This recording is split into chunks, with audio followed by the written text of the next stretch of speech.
Ahora sí. Bien, buenas tardes, bienvenidos al octavo encuentro que este año la Universidad Blas Pascal, a través del Instituto de Investigación en Ciencia Jurídica, Sala de Derecho Laboral y Derecho Procesal Laboral, organizara. La verdad que es una alegría llegar a fin de año habiendo transcurrido 8 reuniones más aquel encuentro que hicimos en Dique Chico, tan intenso junto con la Universidad Nacional, la Cátedra de Derechos Humanos, que fue sumamente participado y que verdaderamente deberíamos repetir.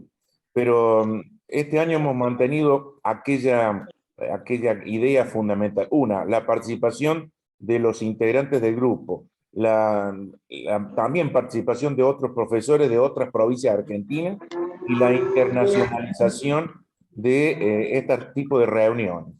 Por ello, esta vez planteamos un tema que quizás no sea el más atractivo de todo para todo el mundo, sino precisamente para aquellos que somos profesores universitarios. Y lo hicimos desde la perspectiva de las universidades públicas, las universidades estatales. En el, en el consenso, sí, del Mercosur, o al menos también los del Cono Sur. El hermano chileno José Castro no ha podido acompañarnos, pero sí nos acompañan representantes de Brasil, del Uruguay y obviamente de Argentina y de Córdoba. Por eso, bienvenidos a todos, y sin más prolegómenos, vamos derechamente a comenzar con las exposiciones de la tarde de hoy. Y por cierto que tampoco importa la cantidad de gente que llegue. Lo que estábamos comentando recién antes de empezar, que los profesores universitarios pocas veces se consideran trabajadores. Son trabajadores porque encajan perfectamente en la definición que las leyes hablan de los trabajadores, pero muchos viven de otra cosa, lo tienen como un segundo trabajo, en la Argentina al menos. Pocos son los que tienen dedicación exclusiva y no tienen unos sueldos relevantes, por ende se preocupan por la temática jurídica cuando tienen algunos problemas, pero no cuando la normalidad de la relación se establece. Por ello, es una temática difícil de lucha, no solamente con los docentes universitarios, pasa con todos los docentes, a pesar de que los otros niveles de la enseñanza, como el inicial, el primario, el secundario y el terciario no universitario, tienen mayoría de profesores que se dedican a este tema, a diferencia de lo que sucede en los ámbitos universitarios privados y públicos, que en la Argentina tenemos verdaderamente una historia, nuestra historia, la historia cordobesa, que tiene 400 años de universidad y que obviamente se ha extendido por todo el país allá a partir de 1821 con la UBA, una de las universidades más importantes del continente y del mundo, pero desde nuestra perspectiva cuatricentenaria de Córdoba la Docta, tenemos que hacer un aporte y este puede ser uno, que hagamos un estudio comparativo de los ámbitos universitarios, las regulaciones que existen, los derechos y los deberes en este ámbito hoy de las universidades públicas. Gracias a Aníbal, gracias a Emily, gracias a Federico por compartir esta experiencia. Adelante, Hernán. Bueno, muchas gracias a todos los presentes, muchas gracias a los expositores, a Emily, a Aníbal y a Federico por estar hoy aquí y a todos los miembros de la sala. En el día de hoy va a empezar disertando Emily. Emily es abogada, Emily es brasileña, es abogada, miembro de la Sociedad Internacional de Derecho del Trabajo y Seguridad Social, posgraduada en Derecho Constitucional Aplicado y en Derecho Procesal del Trabajo, bachiller en Derecho por la Universidad Católica de Pernambuco en el año 2019, investigadora becaria por el Programa Institucional de Becas Científicas de la UNICAMP en el año 2019, participó en Derecho Constitucional 2 por esa misma institución en el año 2018, es becaria del Programa Institucional de Becas Científicas de la CNPq de 2017 a 2018, en Derecho del Trabajo, que que se encuentra supervisado por el profesor Dr. Fabio Tulio Borrazo, participante como becaria del Programa Institucional de Becas Científicas también del UNICAM, en proceso civil y proceso judicial electrónico en el año 2016-2017, también supervisado por la profesora doctora Virginia Colares Suárez Figueredo Alves. Bueno, Emily, va a ser un placer escucharte, así que tenés tu tiempo. Muchas gracias por estar. Muchas gracias, Armando. Muchas gracias por la oportunidad, profesor Ricardo Seco. Es una honra estar aquí para hablar. Mi español no es perfecto, pero intentaré hablar con calma y tenemos una tranquilidad para comunicarnos. Bueno, ¿es posible el PowerPoint?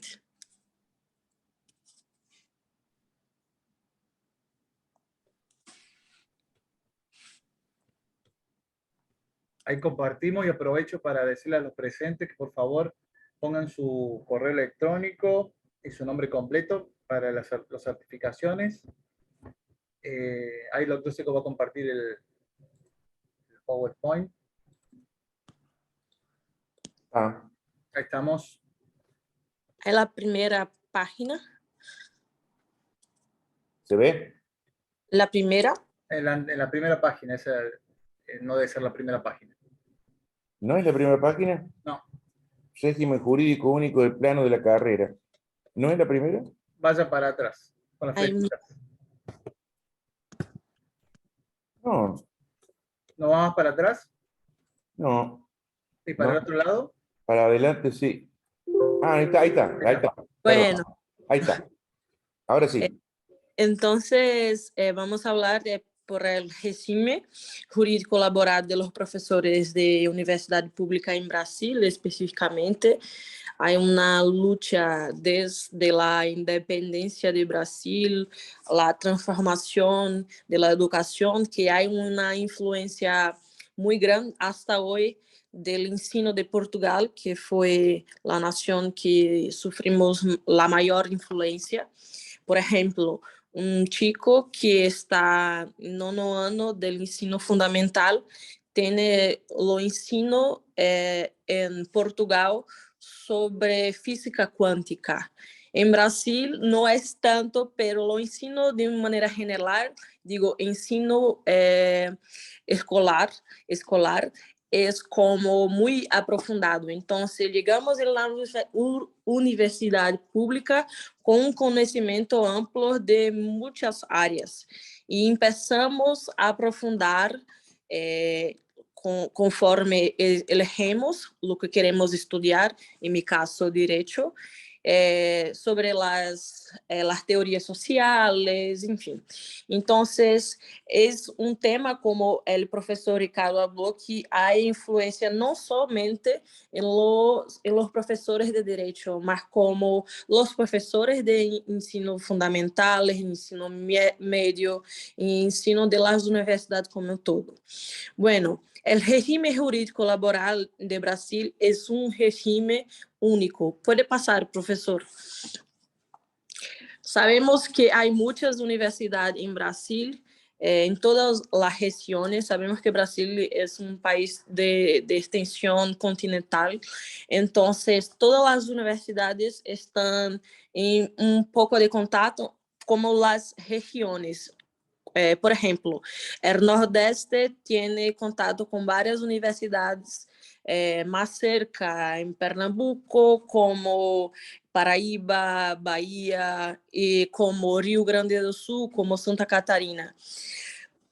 Pero nós temos dos diferenças de la universidade, que são, existe universidade pública federal e existe universidade pública estadual, es como provincia en Argentina. Entonces, hay universidad, por ejemplo, yo soy de Pernambuco, entonces hay una universidad federal de Pernambuco y hay también Universidad Estadual de Pernambuco. Entonces son dos universidades, pero el sistema jurídico es lo mismo, porque la Constitución entiende que como es servidores públicos, entonces está regido por la misma ley. Es importante hablar que lo que muda en muchos casos es el sistema de seguridad social, que es en el fin de carrera. Bueno, puede pasar, profesor. Sabemos que hay marcos constitucionales cuando se trata del asunto del concurso público. En el artículo 37 de la Constitución dice que la eliminación directa e indirecta de cualquier poderes de Unión, Estado, Distrito Federal, municipio, obedecerá a los principios de legalidad, de impessoalidad, son los principios generales del derecho administrativo, que en este caso del concurso público también es necesario. Bueno, en el primero, no artigo 37, inciso primero, dice así: los cargos, empregos y función pública son accesibles a los brasileños que preenchan los requisitos establecidos en ley, así como a los extranjeros. Entonces, es posible que un profesor de Argentina, de Chile, de Paraguay, de cualquier lugar del mundo, possa ingresar com um concurso público brasileiro. Solamente é necessário que tenhas as exigências do concurso, geralmente documentação, que o diploma esteja revalidado. Aqui em Brasil, como, por exemplo, na medicina, todos que se informam de outro país tienen que hacer revalida para revalidar el diploma. Es lo mismo también. Hay varias instituciones que revalidan el diploma. Algunas piden un examen, otras no, pero es tranquilo. Yo acompañé, por ejemplo, mi coordinador, mi maestro Fábio Tulio, de pesquisa. Él tenía postdoctorado en Granada, España, y revalidó cuando llegó en Brasil. Entonces, es tranquilo. También la investidura del cargo, habla el segundo inciso, la investidura de cargo público depende de aprobación en concurso y pruebas de pruebas o pruebas de título. ¿Qué es pruebas y pruebas de títulos? Que prueba, ¿no? De títulos. Es así. Hay un examen, después hay otro examen que no es necesario llegar para ser propiamente dito un examen, es la prueba de los títulos. ¿Cuáles títulos tienes? ¿Tienes máster? ¿Tienes doctorado? ¿Tienes postdoctorado? Puede pasar, profesor. Entonces, esas etapas. Hay varias etapas para adentrar en el concurso público. La primera es ese examen escrito. Es necesario primero ter la oportunidad que hay, todo año hay pelo menos 1 o 2 concursos por regiones. La media no es tan poco, pero también no es mucho. Y es bastante, hay una... como se dice en español, hay una demanda muy grande porque el ensino superior está en gran evolución en nuestro país. Entonces, hay muchas personas especializadas, pero el cargo necesita muchas veces de especialidades distintas. Por ejemplo, hay pruebas que son solamente de profesores con especializaciones, direito penal, por ejemplo. Entonces, el profesor que tenga otra especialización no adentra porque es temas diferentes, es materias diferentes. Entonces, recapitulando, hay un examen escrito, la mayoría de las veces es como llamamos en Pernambuco una prueba abierta de escribir. Después, el examen de título, que son el análisis de especialidad, máster, doctorado que tienes. Después, hay una aprobación y vais checar si estás aprobado o no, si estás en el número de vagas que están preenchidas. Depois há uma citação para o cargo. Estas são as fases, estas fases, aprovação, citação e nombreamento, que é a investidura do cargo, são para todos os concursos. Esta é uma maneira geral. Por mais que seja para oficial de justiça, por exemplo. Então, tienes a aprovação, depois a citação, que é o que é comemorado, porque quando tu sofres uma citação, é porque é certeza que vai ser chamado para o cargo. Então, é um ponto muito importante de la etapa do concurso. E nombramiento é a investidura do cargo. É quando vais assinar o contrato de la função que estás a exercer. Bueno, pode passar. O regime jurídico é único e com planos de carreiras específicos que vão cambiando de carreira para carreira. Por exemplo, a carreira de juízes em Brasil tem algumas garantias que a carreira para o professor não tem, pero o regime jurídico é o mesmo. No artigo 39 diz que a União de Estados, Distrito Federal, município, instituições, no âmbito de sua competência, é um regime único, jurídico único, e há planos de carreiras para os servidores da administração pública direta e das autarquias, ou seja, da administração indireta.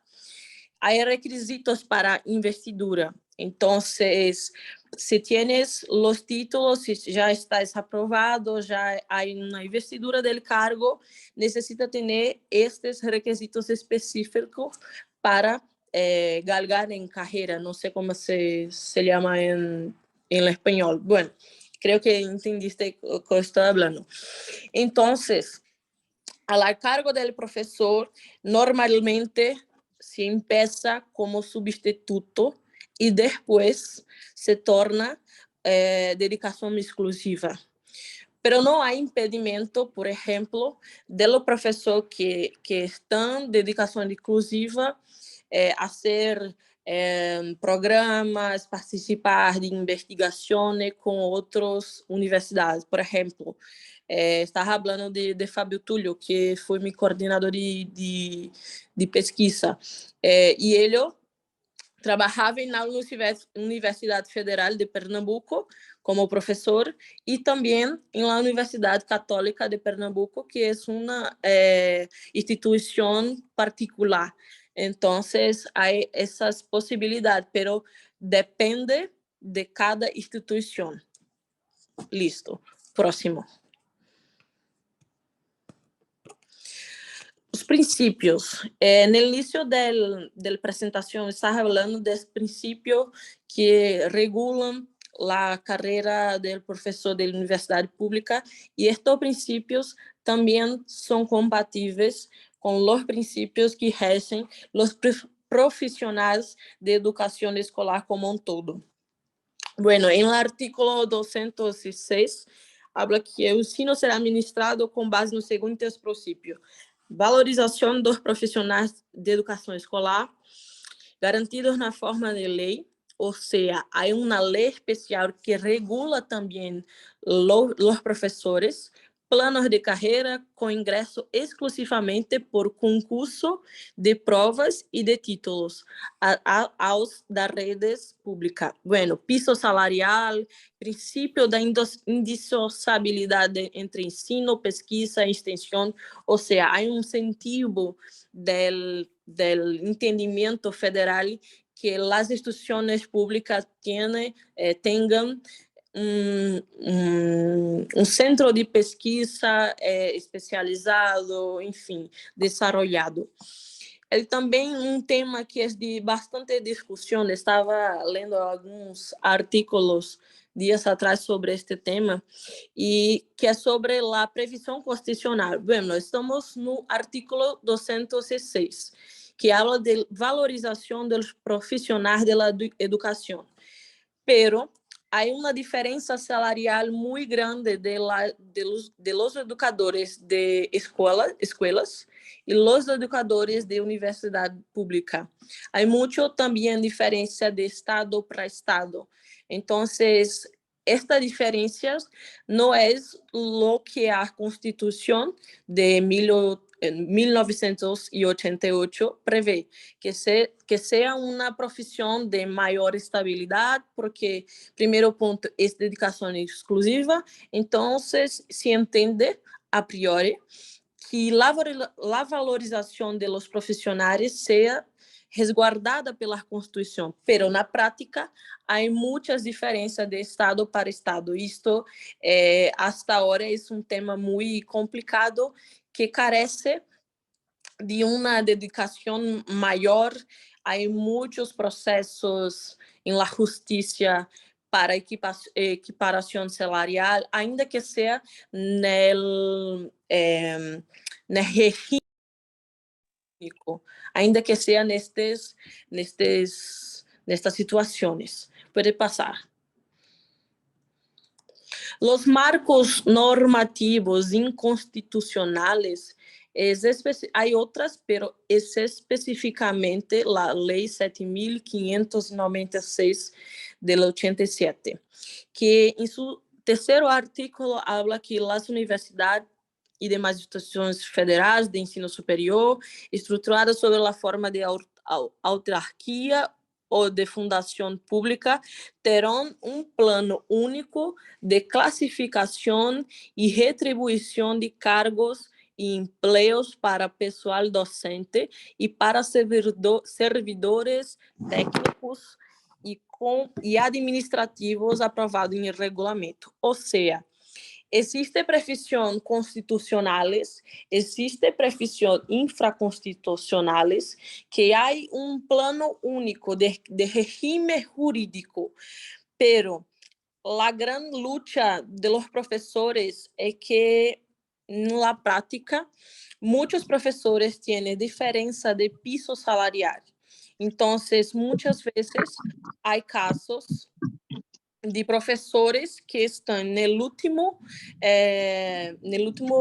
piso de título como pós-doutorado, que tem uma diferença de também outro professor com o mesmo título, pero com benefícios e piso salarial diferente, sendo que o marco infraconstitucional também há uma previsão.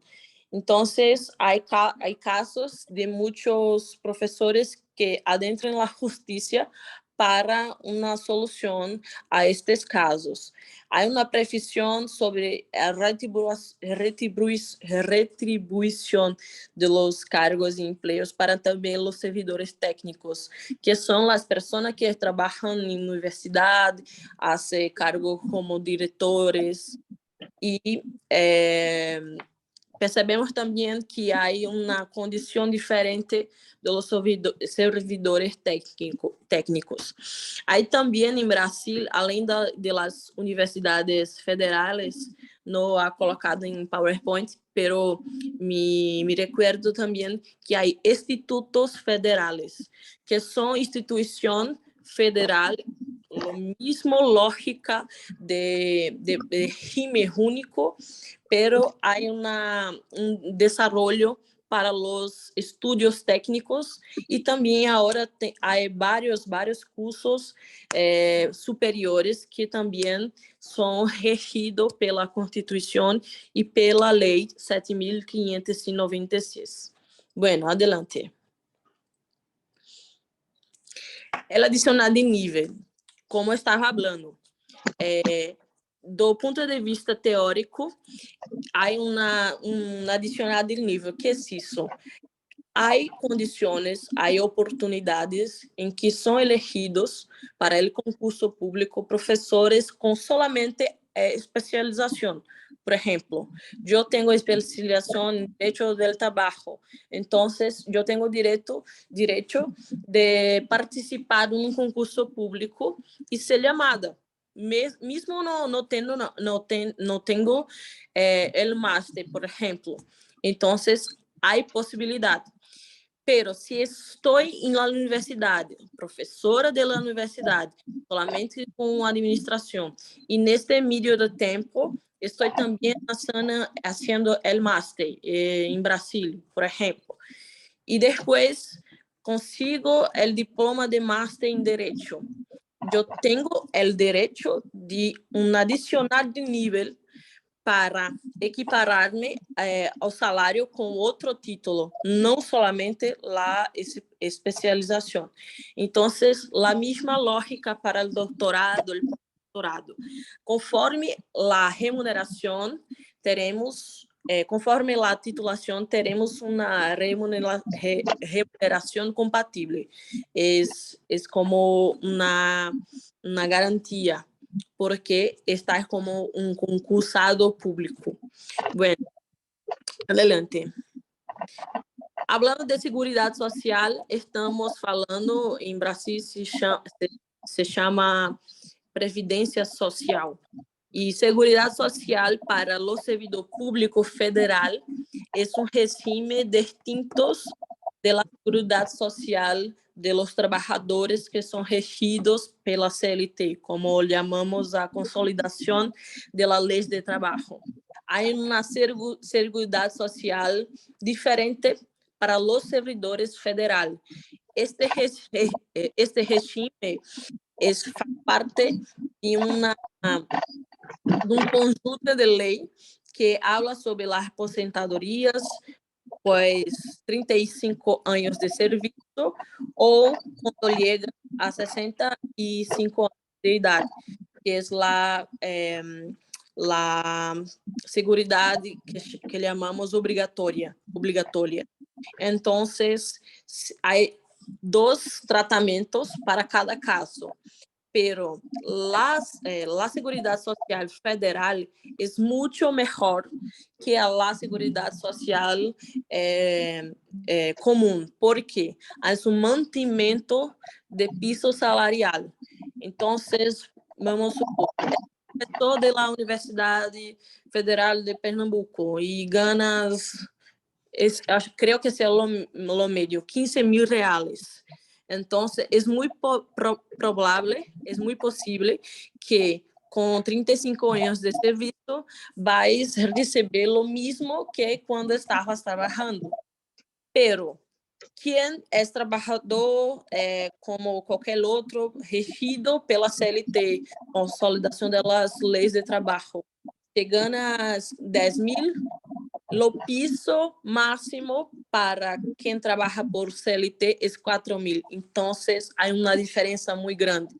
Por eso que habla que el servidor federal en Brasil es rico, porque hay una tranquilidad financiera muy diferente de quien está trabajando solamente por la ley de trabajo. Bueno, pero isso é outro tema a se discutir. Estamos falando especificamente do servidor público federal que trabalha em universidade federal. É uma ventaja trabalhar em universidade federal porque além de ser uma estabilidade melhor, há também uma segurança propriamente dita de, no fim de carreira, descansar com um valor digno. Porque sabemos que ser professor não é um trabalho fácil, que ter muita dedicação no ensino. Então, é uma profissão que necessita de reconhecimento, em minha opinião. Pode passar. É isso. Muitas graças por a oportunidade. Si quieres tirar alguna duda, este es mi email. Agradezco la oportunidad al profesor Ricardo, agradezco a Herman por la asistencia y cariño. Que Dios bendiga a todos. Bien, muchas gracias Emily. Sí, Emily quería hablar primero porque está en Argentina, no tiene muchas posibilidades para continuar, y si queremos hacerle preguntas, le agradezco el esfuerzo que hace para hablar en español, y verdaderamente entendemos cuál es la situación medio particulares son estos brasileños, porque acá en la Argentina no se estila esto de... yo también he estado en Centroamérica y se ponen la cinta de colores de cada los partidos. Acá los servidores públicos no andan, al menos no andan diciendo o tienen vergüenza o no se hace normalmente, pero aquí parece que es de otra manera, pero el esfuerzo que ha hecho, si hay alguien que quiere preguntar, me pareció claro lo que habíamos planteado. Las normas, la norma que regulan el empleo público en las universidades y la seguridad social que podemos comparar. Si no hay otra cosa, le damos la palabra a Aníbal. Acá a ver, Aníbal Paz, lo presentamos. Aníbal es un conocido nuestro en cuanto que compartimos algunas cosas, en algunos cursos. Es abogado, tiene matrícula provincial y matrícula federal, es especialista en derecho laboral, maestrando en derecho laboral. Aníbal es asesor laboral, sindical y previsional de sindicatos, de colegios, de universidades, de organismos de previsión social, ex asesor de la Caja de Jubilaciones de la provincia de Córdoba, asesor de la Comisión de Seguimiento e Interpretación del Convenio Colectivo del Sector Docentes Universitarios, columnista de varias publicaciones locales y nacionales, diplomado en Derecho de la Seguridad Social, docente de posgrado. Aníbal es sumamente conocido por sus publicaciones, no digo diarias, pero bastante seguidas, en un periódico local sumamente conocido, pero también en Microjuris y en otras cosas ha transitado por el país, así que creemos que para plantear o contarnos cómo es el sistema legal universitario argentino, era una persona a quien nosotros confiamos. Aníbal, es todo tuyo. Hola, buenas tardes. Muy interesante, Meli, tu disertación. Vamos a tratar de estar a la altura. Así que voy a compartir ahora pantalla. Por supuesto, yo después les puedo pasar el PowerPoint para aquel que no llegue a captar todo lo que estamos pasando. Si se ve bien, podemos arrancar ahí nomás. Bueno, el sistema jurídico de las universidades en Argentina tiene algunas similitudes con lo que contaba Meli respecto a Brasil. Vamos a ir por lo primero. Nuestro sistema universitario está compuesto por 57 universidades nacionales, 50 universidades privadas, 4 institutos universitarios estatales y, bueno, otras instituciones de nivel provincial. En este caso, nosotros no tenemos un único régimen para los docentes universitarios, como nos contaba Emily en Brasil. Al contrario, tenemos, por ejemplo, los universitarios privados se rigen por la ley de contrato de trabajo. Esto no va a ser materia de lo que vamos a analizar hoy. Hoy vamos a ver las instituciones estatales. Bueno, las estatales nacionales o federales son 57 y tenemos que incluir 4 institutos universitarios estatales también. Pero como vamos a ver más adelante, no todos están incluidos dentro del régimen del docente universitario que veremos hoy. Para que tengamos una idea de lo que estamos hablando, esto que estamos viendo aquí es el presupuesto previsto para este año. Este es el primer borrador del presupuesto que está en discusión en este momento. Este es el presupuesto que manejan esas 57 universidades nacionales de nuestro país. La población universitaria a la que nos vamos a referir hoy alcanza a unos 155.000 docentes.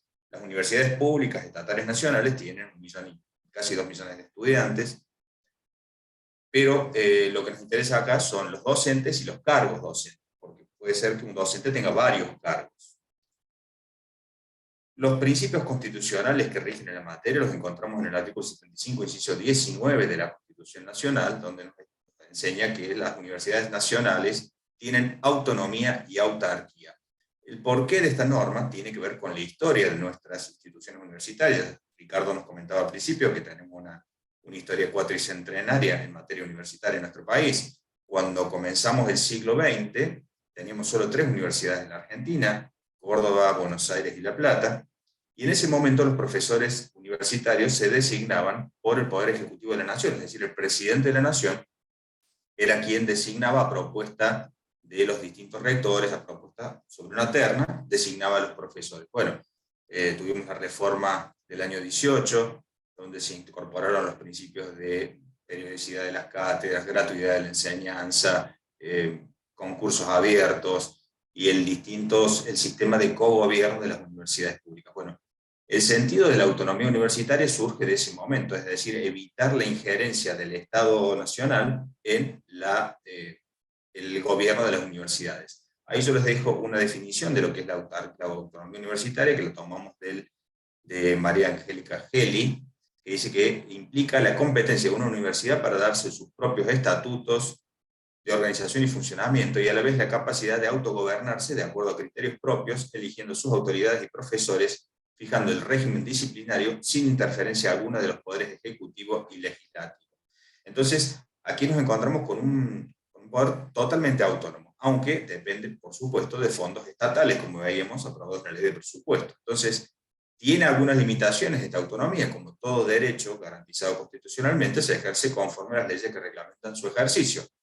Y tenemos, por supuesto, limitaciones. En la parte académica, si bien nos encontramos con libertad de cátedra, nos encontramos con libertad, el derecho a enseñar, el derecho a aprender, la libertad de expresión, el límite a este derecho, a esta libertad académica, lo encontramos con la CONEAU. La CONEAU es la Comisión Nacional de Acreditación Universitaria, que es aquella institución que acredita las carreras, acredita los títulos, acredita la creación de nuevas universidades.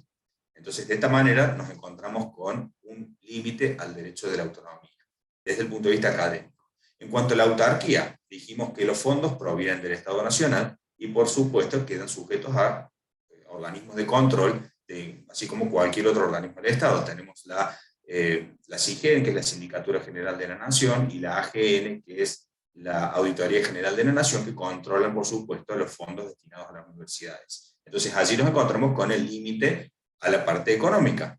Entonces, esa autonomía también está, digamos, controlada o limitada por ese aspecto. Y desde el punto de vista de las decisiones, nos encontramos, por supuesto, con límites, un control jurisdiccional. La justicia puede, por supuesto, intervenir o limitar las decisiones universitarias cuando se vulneran los principios de legalidad, de razonabilidad, etc. En Argentina tenemos numerosas normas. El docente universitario o el profesor universitario es un empleado público con características particulares, al cual se le aplican numerosas leyes de carácter especial. A diferencia de lo que nos contaba Emily, que sucede en Brasil, que tenemos un único sistema para cada tipo de docente, nosotros aquí no, tenemos diferentes regímenes, diferentes normas, y nos vamos a encontrar con normas especiales, por ejemplo, en cuanto a las obras sociales universitarias, en cuanto al financiamiento educativo, en cuanto a los regímenes jubilatorios especiales, normas en materia de negociación colectiva, es decir, el derecho sindical en la Argentina tiene normas específicas para la docencia universitaria. Nos vamos a encontrar con cajas complementarias, nos encontramos también con que el docente universitario forma parte del Consejo de la Magistratura, un tema que está sumamente discutido en estos momentos, ya lo veremos con detalle en un momento. Y tenemos normas procesales especiales también. El artículo 32 de la Ley de Educación Superior nos enseña cómo deben impugnarse y ante quién deben impugnarse los actos administrativos emitidos por la Autoridad Superior Universitaria. La forma de gobierno de las universidades es cogobernada por claustros. Forman parte del gobierno tanto los docentes, los estudiantes, los graduados y los no docentes, es decir, el personal administrativo. Normalmente tenemos la estructura universitaria que ustedes están viendo allí. Tenemos a nivel universitario un rectorado, una asamblea universitaria que vendría a ser el órgano máximo, que es el que dicta los estatutos de la universidad, y después consejos superiores y distintas autoridades inferiores por facultad. El régimen universitario, digamos, el régimen laboral, es decir, la relación que une al docente con la universidad, está regido básicamente por el derecho contencioso administrativo, pero tenemos muchos puntos de contacto con el derecho laboral, que es lo que lo hace interesante a la materia. Por supuesto, el docente accede al concurso, a hacerle cargo a través de un concurso que es público, de antecedentes y oposición, como se le llama. Una vez que el docente ha sido designado por concurso, no adquiere estabilidad plena, sino que por el plazo de la duración de ese concurso, que normalmente está establecido en unos 7 años. Vencido el plazo del concurso, el docente, para continuar en el cargo, debe revalidar periódicamente, a través de distintas evaluaciones, esa designación. Esto se llama carrera académica. Es decir, una vez que el docente accede a un cargo por concurso, periódicamente será evaluado. Dentro de esa evaluación, por supuesto, nos encontramos con evaluación de la gestión frente al curso, de la gestión de investigación, las encuestas de alumnos. Todas estas cuestiones entran en distintos apartados de lo que hace a esa evaluación. El tema es que el sistema universitario argentino, como todo lo que sucede en nuestro país, tiene muchísimos defectos y la práctica a lo largo del tiempo ha ido desvirtuando muchas de estas normas que estamos analizando aquí. O sea, la teoría dista mucho de la práctica. Entonces nos hemos ido encontrando con el paso del tiempo con cierta jurisprudencia o cierta normativa que empieza a consolidar una necesidad de cambio. ¿Por qué? Porque las universidades empezaron a designar docentes interinos de manera precaria durante mucho tiempo. Entonces, nosotros nos encontramos que aquí, ¿dónde estamos? Nos encontramos con que las universidades, de acuerdo a la Ley de Educación Superior, tienen que tener el 70% de su planta concursada. El tema es que es un porcentaje que no se ha cumplido durante muchísimo tiempo. Entonces, lo que era la regla se convirtió en la excepción, y lo que era la excepción se convirtió en la regla. Durante la segunda mitad de la década del 90, principios de la década de los 2000, nos encontramos con que la mayoría de las universidades tenían docentes interinos, docentes precarios, es decir, docentes que renovaban su designación, que era a dedo, discrecional, año a año. Esto generaba, por supuesto, situaciones precarias y, por lo tanto, numerosos casos terminaban en la justicia apelando a principios básicos, que son los que citaba en una diapositiva anterior, apelando a principios generales del derecho laboral, por supuesto. El tema es que esta necesidad de ir negociando mejores condiciones de trabajo para los docentes concluyó en la sanción, primero de un acuerdo paritario que fija las primeras reglamentaciones generales en el año 98, y luego en el convenio colectivo de trabajo, que es el que rige actualmente la relación laboral del docente con la universidad. Aquí nos encontramos entonces con lo que mencionaba hace un ratito. Tenemos normas específicas de negociación colectiva. Ustedes están viendo allí que en la Ley de Presupuesto Anual del año 95, en el artículo 19, se estableció cómo debía unificarse la personería en la parte empleadora. Nosotros dijimos que son 57 universidades nacionales. Bueno, en aquel momento no llegaba a ese número, habrán sido 40 y pico. En el año 95 eran algo así como 40 universidades nacionales. Pero entonces, ¿cómo se unificaba la personería de la patronal siendo 40 y pico universidades? Bueno, esa norma establecía cómo debía unificarse a través del SIN. El SIN es el Consejo Interuniversitario Nacional, que vendría a ser una especie de consejo de rectores de las universidades públicas nacionales. A través de ese consejo se unifica la personería para negociar colectivamente por la parte empleadora en el sector universitario. Luego nos encontramos con el decreto 1007 del año 95, que establece cómo deben ser esas negociaciones. Esto dista bastante de las negociaciones de alcance general que ustedes están viendo ahí arriba.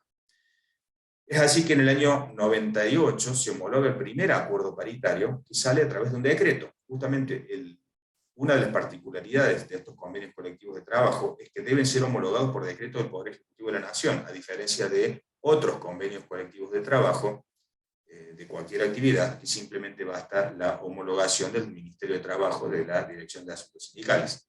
En este caso no, es necesaria la intervención del Poder Ejecutivo de la Nación.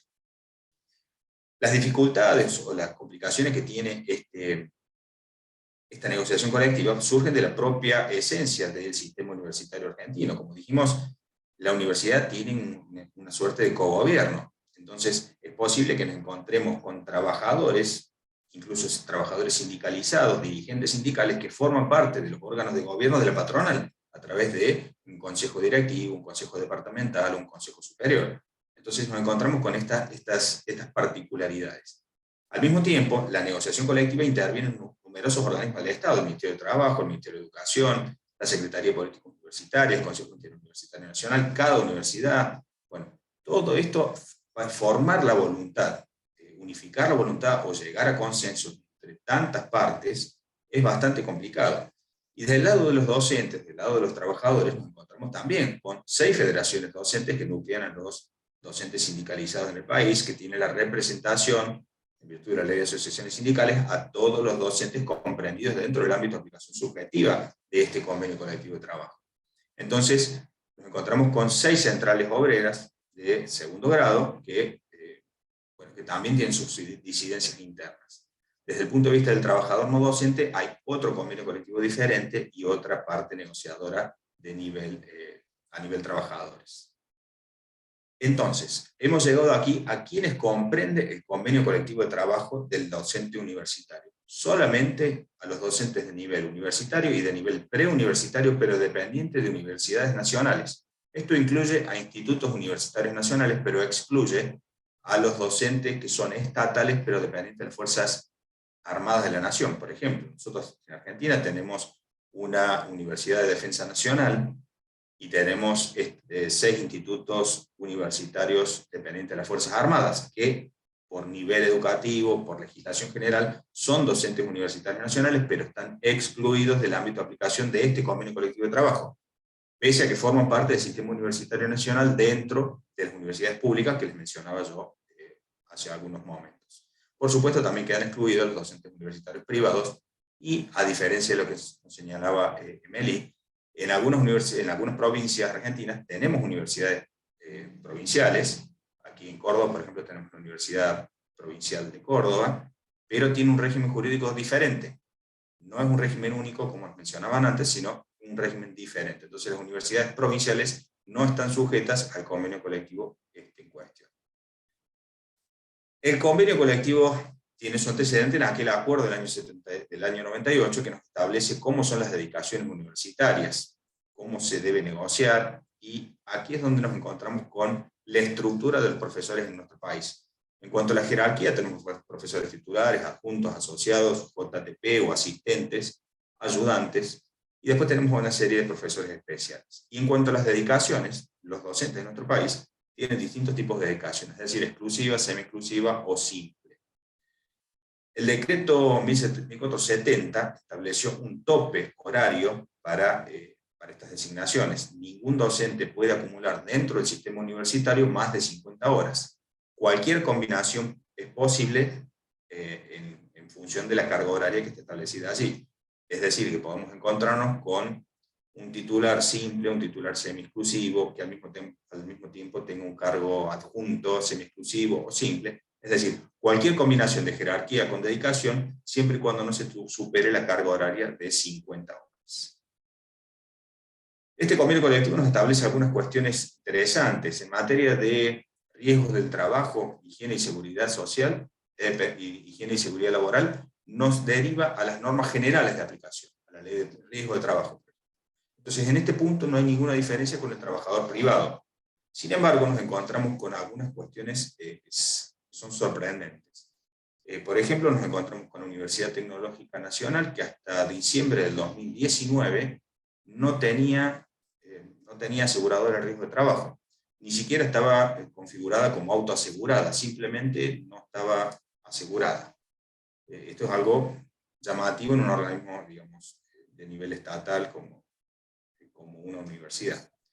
En cuanto a los regímenes de licencias, se rigen por defecto las licencias del régimen público, del empleo público en general, pero receptando en el año 2015 este convenio colectivo las nuevas tendencias de derecho social, nos encontramos con que se recogen en este convenio algunas cuestiones novedosas. ¿Cuáles son esas cuestiones novedosas?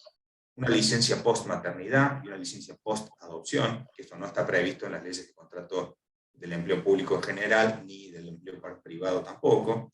Nos encontramos con una licencia parental, nos encontramos con un programa de jerarquización docente que, entre paréntesis, no ha funcionado en la práctica, sino que ha terminado encubriendo aumentos salariales para controlar la inflación. Nos encontramos también con un adicional por dedicación exclusiva que todavía no se ha puesto en la práctica, es decir, la lógica de este convenio colectivo de trabajo es que un docente universitario debería tener una dedicación exclusiva y por lo tanto no puede tener empleo fuera de esa universidad. De allí la necesidad de imponer un tope a la carga horaria que yo les mencionaba recién. Ahora, esa obligación, esa necesidad de ir a la exclusividad, tiene una contraprestación a cargo del Estado que debería pagarse un adicional equivalente al 40% del salario a ese trabajador exclusivo. Ahora, como esta cuestión está sujeta a presupuesto, nunca se aprobó un presupuesto específico para aumentar esta dedicación o este bloqueo de título que se le llama, esta cláusula quedó sin aplicación, lo que nos lleva al siguiente punto. Nos encontramos con docentes universitarios que tienen más de 50 horas, no dentro del sistema universitario público, y aquí es donde entramos con algunas contradicciones. ¿Por qué? Porque si dijimos que el sistema universitario engloba a todas las universidades públicas, privadas, provinciales, sin embargo, dentro de este convenio colectivo están solo las universidades públicas nacionales. Por lo tanto, por fuera del sistema universitario nacional, hay docentes que, como no tienen ese adicional por exclusividad, buscan mejorar sus remuneraciones con horas en la universidad privada, por ejemplo, que es un caso harto común.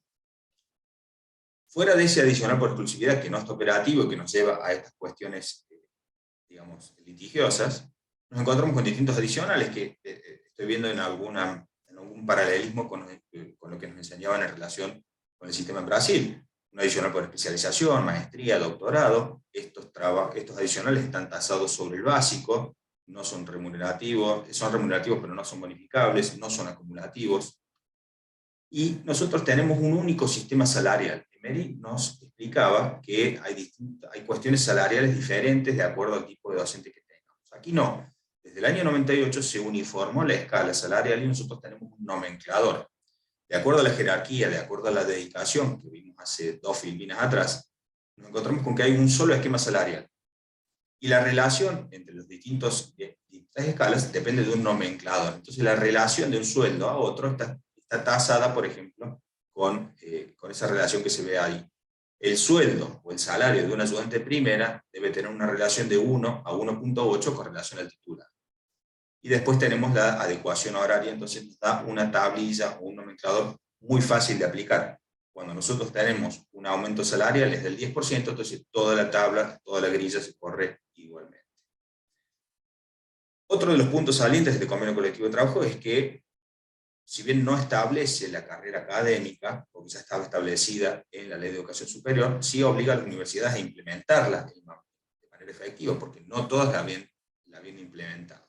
¿Qué significa esta carrera? Una vez que el docente accede a un cargo por concurso, una vez que tiene dos evaluaciones negativas, que se hacen cada 4 años, y esas evaluaciones no son aprobadas, en ese momento se vuelve a abrir el cargo a concurso. Es decir, allí se acabaría la estabilidad de ese docente que ha accedido por concurso. También nos encontramos con un novedoso sistema de cobertura transitoria de vacantes. Ahí está establecido en el convenio colectivo que, producida una vacante que sea transitoria en un cargo de mayor jerarquía, por ejemplo, el profesor titular se jubila, ese cargo queda vacante transitoriamente y entonces es cubierto por el profesor inmediatamente inferior en la cátedra.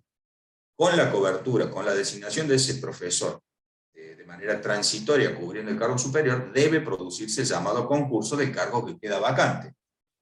Y el cargo que deja este profesor promovido transitoriamente queda en licencia. Una vez que se produce el concurso por el cargo superior, si este profesor lo gana, debe liberar el cargo inferior, y si no, si lo pierde, porque viene un tercero con mejores antecedentes, debe retomar su cargo que tenía licenciado. Bueno, hay mucho material, yo se los voy a dejar, no quiero hacer muy largo, vamos a ir a lo más importante. En cuanto al régimen disciplinario, dijimos que las universidades pueden establecer su propio régimen disciplinario. El tema es el siguiente: cada universidad tiene la posibilidad de establecer su propio régimen disciplinario. Normalmente, las universidades no tienen establecido un régimen propio, salvo algunas universidades más grandes, Universidad de Buenos Aires, Universidad de Córdoba, Rosario, creo que Mendoza también, y Tucumán, Cuyo y Tucumán, tienen régimen disciplinario propio, es decir, una ordenanza que establece el régimen disciplinario propio de la universidad. Aquellas que no tengan establecido un régimen propio se rigen por el Reglamento de Investigaciones Administrativas del Empleo Público Estatal. Está citado allí, que acaba de ser modificado en este año 2022. El decreto 456, antes del decreto 467 del año 99. Ahora bien, este convenio colectivo de trabajo establece una norma de carácter mejorativo, que debe ser atendida en preferencia a cualquier otro de estos regímenes disciplinarios, tanto el del decreto general como aquellos regímenes disciplinarios de tipo universitario, que establece la prescripción de las distintas faltas. eso lo tienen allí establecido cuando prescriben las distintas faltas de acuerdo a qué tipo de sanción conlleva. Nosotros nos encontramos también con los docentes preuniversitarios, que yo les dije que estaban abarcados con dentro de este convenio colectivo. ¿Qué son los docentes preuniversitarios? Aquí es donde viene una particularidad del sistema argentino. Son docentes que dictan sus clases en nivel que no es de grado, es decir, no son docentes que dictan carreras como abogacía o medicina, sino que dictan nivel secundario, nivel primario, incluso algunas universidades tienen jardines maternales, jardines de infantes. Entonces se trata de docentes dependientes de universidades nacionales que dictan sus clases en niveles no universitarios, ¿sí? Estos docentes entonces tienen un régimen similar a lo que sería un docente secundario provincial en nuestro país. De hecho, muchas de estas escuelas, muchas de estas instituciones fueron instituciones provinciales o nacionales que fueron absorbidas con posterioridad por las distintas universidades. Hay algunos ejemplos que son paradigmáticos, que son muy conocidos. Tenemos un colegio, el Colegio Nacional de Montserrat, aquí en Córdoba, el Colegio Nacional de Belgrano. El Colegio de Montserrat tiene más de 300 años de antigüedad. En Buenos Aires nos encontramos con el Colegio Nacional y el Pellegrini, que dependen de la UBA. Bueno, y distintas universidades, sobre todo las más grandes, tienen diferentes docentes de niveles inferiores o previos al nivel universitario. De todos modos, están regidos con el mismo convenio colectivo de trabajo. En este caso tienen un anexo particular con algunas normas, con algunas excepciones, básicamente al convenio colectivo general, pero tiene un nomenclador propio en cuanto a la jerarquía. Ya no vamos a hablar de profesor titular, adjunto o asociado, sino que vamos a hablar de profesor de grado, profesor de un regente para el cargo de autoridad, un preceptor, digamos, distinto escalafón. Pero la paritaria salarial se basa en la misma, el escalafonamiento, porque hay un cargo testigo que es equivalente al de profesor adjunto universitario. Entonces, en la misma medida que la grilla salarial cambia para los docentes universitarios, aumenta o se modifica la grilla salarial del profesor preuniversitario. La única diferencia de los docentes preuniversitarios, que esta es la lucha o la discusión que tienen actualmente los docentes de este nivel, es que se sienten ciudadanos de segunda dentro de los ámbitos universitarios a los que pertenecen. ¿Por qué? Porque se dice que no tienen ciudadanía universitaria plena, y esto tiene que ver con la forma de cogobierno universitario, es decir, los docentes de niveles preuniversitarios no se les permite la participación en los órganos de cogobierno de la universidad.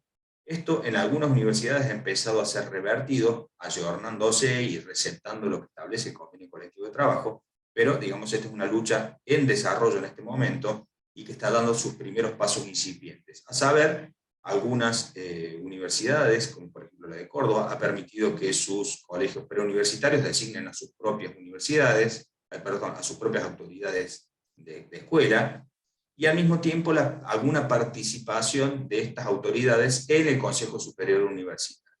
Pero, por supuesto, estamos muy lejos del ideal. El problema grave que ha tenido la aplicación del convenio colectivo de trabajo, que es lo que yo les decía, es que vino a conjurar la precariedad extrema en la que habían sido colocados gran parte de los docentes de nuestro país. Yo dije hace un ratito que la lógica de la Ley de Educación Superior implica que el 30% de la planta docente puede ser interina. El docente interino es aquel que es designado por cuestiones de urgencia, de emergencia, mientras dure esta situación excepcional, y hasta tanto se llame a concurso por ese cargo para que ese docente pueda ser regularizado.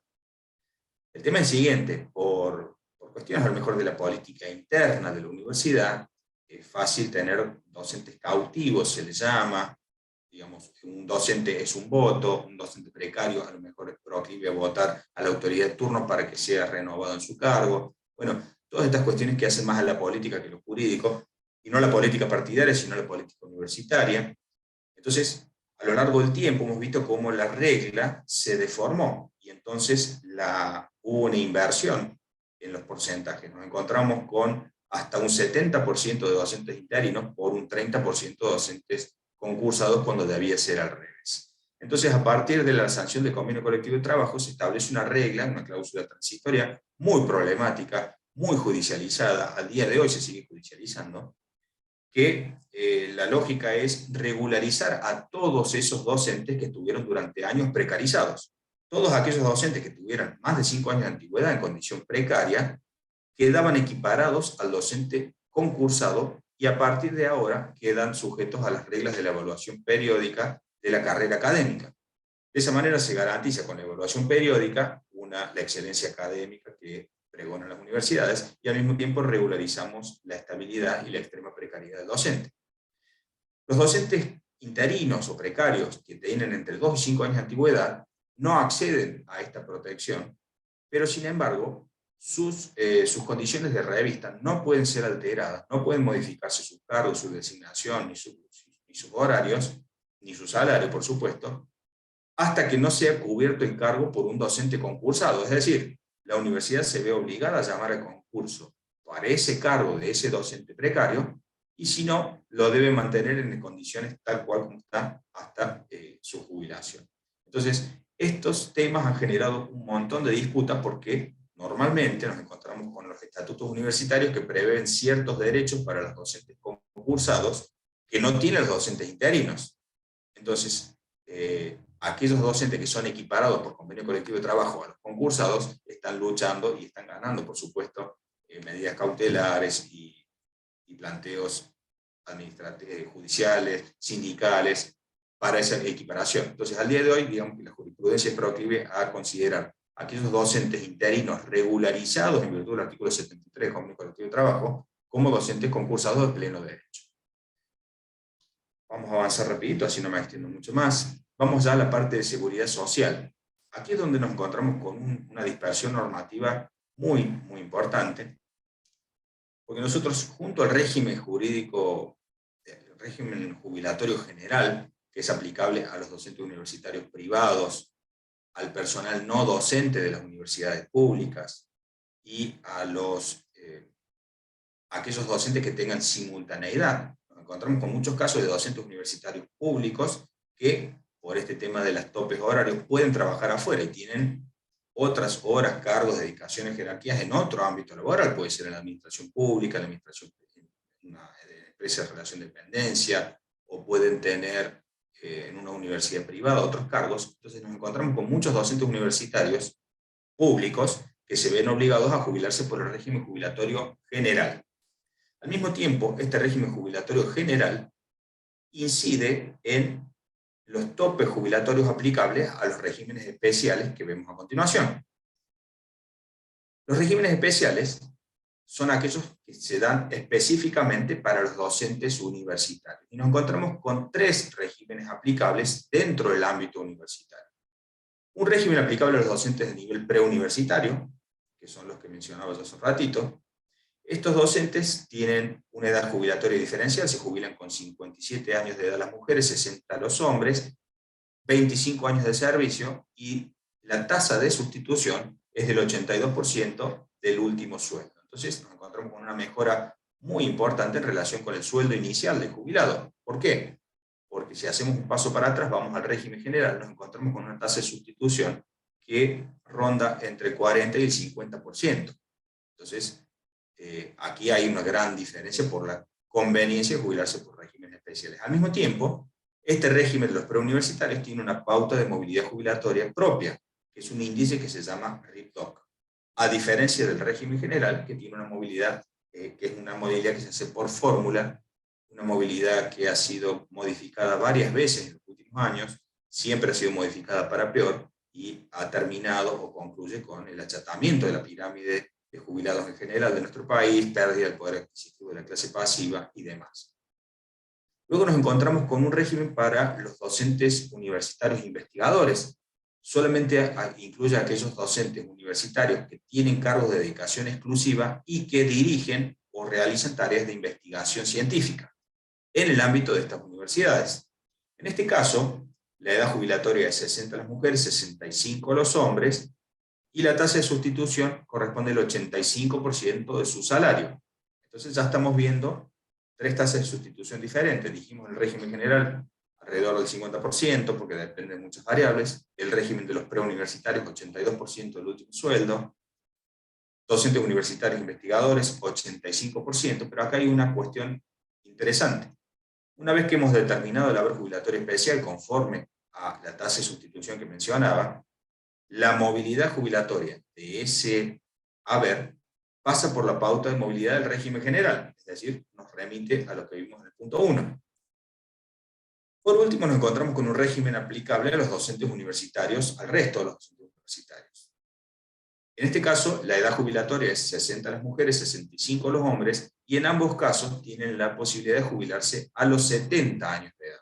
Entonces aquí nos encontramos con una opción jubilatoria que no está presente en los otros regímenes. La tasa de sustitución es nuevamente 82% sobre el último sueldo. La liquidación de este régimen amerita un módulo entero de explicaciones porque tiene una reglamentación muy engorrosa. Lo vamos a dejar para otra oportunidad, pero eso se lo quiero señalar para que lo tengan presente. Y la movilidad de las jubilaciones otorgadas por este régimen se da por el índice RIP-DUN. Aquí lo que es importante saber como regla general, que en ninguno de estos casos vamos a estar aplicando el artículo 252 de la Ley de Contrato de Trabajo, que es el que establece que el empleador no puede intimar al trabajador a jubilarse antes de los 70 años de edad. Este artículo 252 rige solamente para el caso de quienes se les aplique el punto 1, es decir, aquellos que se jubilan por el régimen general CIPA Ley 2441, salvo que se trate de no docentes de universidades nacionales, en cuyo caso tampoco se aplica. Es decir, como vemos, a paso que damos dentro del sistema universitario nacional, nos encontramos con normas específicas en materia de negociación colectiva, en materia de obras sociales, en materia de seguridad social, y también nos encontramos con otras normas específicas que ya les menciono rápidamente como para dar un cierre y dar paso al siguiente expositor. Nuestra Constitución, en el artículo 114, establece un órgano que es el que promueve la designación de los jueces y magistrados de la nación. Dentro de ese organismo hay un representante del ámbito académico y científico. Bueno, nosotros hemos tenido hace muy poquito, el año pasado precisamente, un fallo en la Corte Suprema de Justicia de la Nación que establece que la última ley vigente en la materia es inconstitucional, entonces nos remite al texto anterior del Consejo de la Magistratura de la Nación, que tendría que ser la ley 24937, según la ley correctiva 24939, que nos establece que el estamento académico tiene dos representantes. Uno surge del Consejo Interuniversitario Nacional, es decir, los miembros del Consejo Universitario Nacional, que dijimos que eran los rectores de las universidades, designan una personalidad relevante del ámbito académico para integrar el órgano de la magistratura. No necesariamente tiene que ser un docente universitario, no necesariamente tiene que ser uno de los rectores, pero normalmente lo es.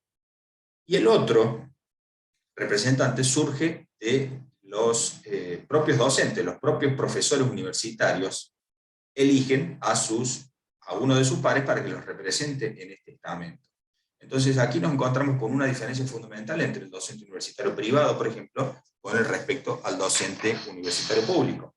Aquí nos encontramos con que en un caso queda un representante, mejor dicho, en el Consejo de la Magistratura de la Nación, lo cual otorga cierta entidad, cierta potestad, cierto poder diferente con relación al otro sistema. Bueno, esto lo vamos a dejar por alto. Yo les dejo aquí qué es lo que sucedió durante la emergencia sanitaria de COVID, algunos aspectos relevantes de la desconexión digital, del teletrabajo, el acuerdo paritario que se celebró en el sector. Aquí nos encontramos también con una ley de género, cómo se deben capacitar en las universidades al respecto. Y lo último que yo les quería mencionar es que también, a diferencia de lo que ocurre con el régimen de las universidades privadas, las autoridades universitarias públicas son personas consideradas expuestas políticamente a los fines de la prevención de los delitos de lavado de activos y de financiación del terrorismo. Es decir, las personas que son consideradas expuestas políticamente en nuestro país tienen obligación de informar esta circunstancia en distintos ámbitos, cuando hacen operaciones bancarias, cuando hacen operaciones financieras, compra y venta de divisas, cuando viajan al exterior. Bueno, hay una serie de reglamentaciones que tiene que ver con esta característica que no está presente en los universitarios privados. Así, el rector de, por ejemplo, la Universidad Católica Argentina no es una persona expuesta políticamente, sí lo es el rector de la UBA. ¿Cuál sería la lógica de esta diferenciación? Bueno, el hecho de recibir fondos públicos que los coloca en esta situación. Renglón seguido nos encontramos también con que los representantes o las comisiones directivas de las obras sociales también son personas políticamente expuestas. Bueno, y aquí nos encontramos con las obras sociales universitarias. Dijimos que hay una ley específica en la materia. Estas obras sociales universitarias también tienen una forma de cogobierno, entonces podemos encontrar con algún representante de los trabajadores o de los jubilados que forman parte de ese directorio, que sin ser autoridad universitaria son personas expuestas políticamente porque forman parte del directorio de una obra social y por lo tanto tienen estos deberes informativos que no están presentes en otros lados. Al mismo tiempo, todas las personas allegadas o cercanas o familiares directos, cónyuges y demás, también son personas políticamente. Aquí les dejo yo mis datos al final de la presentación, también por supuesto si queda alguna duda, para que la saquemos entre todos. Yo con esto termino, si queda alguna cuestión que quieran preguntar, lo analizamos ahora. Muchas gracias, Aníbal. Realmente muy clara tu exposición y sintetizada, una cantidad de normas bastante más complejo que el panorama brasileño. Bueno, es el sistema político argentino federal con toda esta cantidad de normas. En último caso, dejamos para el final las preguntas que podemos hacer y le damos paso ahora a Federico, al doctor Federico Vaz Uriarte, que es doctor en Ciencias Sociales de la Universidad de la República de Montevideo, Uruguay, magíster en Derecho Administrativo por la Universidad de Montevideo, integrante de la Coordinación Ejecutiva de la Asociación Uruguaya de Laboralistas, integrante de la Sala de Abogados de la Central Única Sindical del Uruguay, PIT-TCNT, integrante del Instituto Uruguayo de Derecho Administrativo, del cual es parte del cuerpo docente, ex miembro del Consejo Directivo de la Facultad de Derecho de la Universidad de la República, autor de publicaciones en materia de funcionarios públicos y derecho de la función pública, así como de negociación colectiva, dicta cursos de formación a nivel universitario, de grado y posgrado, a formación sindical. Bueno, Federico, tiene la palabra. Le mandé el PowerPoint, no sé si lo pudieron compartir, si no lo puedo compartir yo por acá. Compartilo vos, compartilo vos. Bien. ¿Lo están viendo por ahí? Sí. Ahí está. Sí. Bien. Bueno, buenas tardes para todos y todas. Desde Uruguay agradezco la invitación. También agradezco a la doctora Yucio, reconocida docente, que también me extendió esta invitación. Es una de las docentes que también es referencia para mí en esta materia y que también nos acompaña.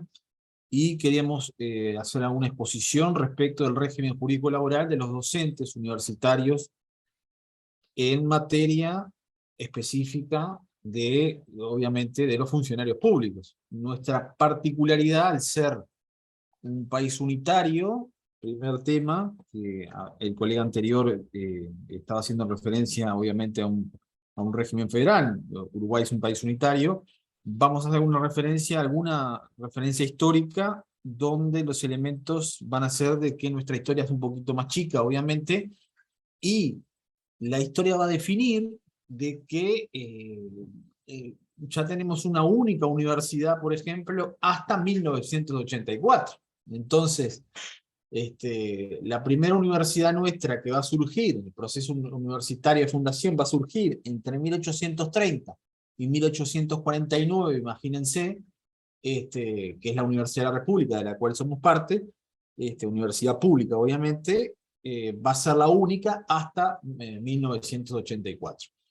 Pero quiero contarles una cosa que nos parece importante para arrancar la presentación del régimen uruguayo, son las bases constitucionales. Porque Uruguay tiene un régimen que es bastante especial, porque en la Constitución nosotros tenemos algunas disposiciones que van a determinar también cómo entendemos este derecho también, que va a regular también a los profesores, pero también al régimen de la enseñanza. Entonces sería muy importante que tengamos presente un poco, para presentarles el tema de enseñanza, también mirar el tema de los docentes, pero también mirar el tema de la enseñanza, si ustedes me permiten, obviamente.